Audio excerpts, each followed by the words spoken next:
Urine pregnancy test ఎప్పుడు చేసుకోవాలి, ఎలా చేసుకోవాలి?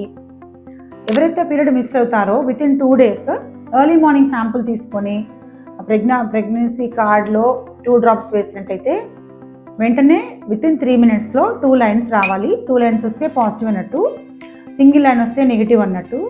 ఇది 3 minutes లోపలే ఈ రీడింగ్ చూసుకోవాలి. 10 minutes తర్వాత చూసుకుంటే అది వ్యాలిడిటీ కాదు.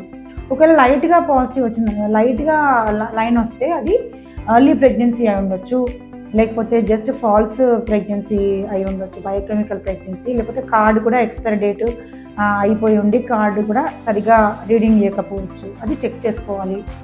ఇంకా ఇరెగ్యులర్ పీరియడ్స్ ఉన్న వాళ్ళకి కొద్దిగా లేట్గా కూడా పాజిటివ్ రావచ్చు. అందుకే మళ్ళీ 1 week తర్వాత మళ్ళీ రిపీట్ చేసుకోవాలి ఒకవేళ నెగిటివ్ ఉన్నట్టయితే. ఇంకా ఒకవేళ అప్పుడు కూడా నెగిటివ్ ఉంటే ఇంకొక 1 week కూడా వెయిట్ చేయొచ్చు. అప్పటికి మళ్ళీ ప్రెగ్నెన్సీ టెస్ట్ నెగిటివ్ ఉంటే డాక్టర్ని కన్సల్ట్ కావాలి. ఎప్పుడైతే యూరిన్ టెస్ట్ పాజిటివ్ వచ్చిందో వెంటనే డాక్టర్ని కన్సల్ట్ అయ్యి అవసరమైన మెడిసిన్స్ ఇవన్నీ తీసుకొని స్కానింగ్ ద్వారా ప్రెగ్నెన్సీ అనేది నిర్ధారణ చేసుకోవాలి.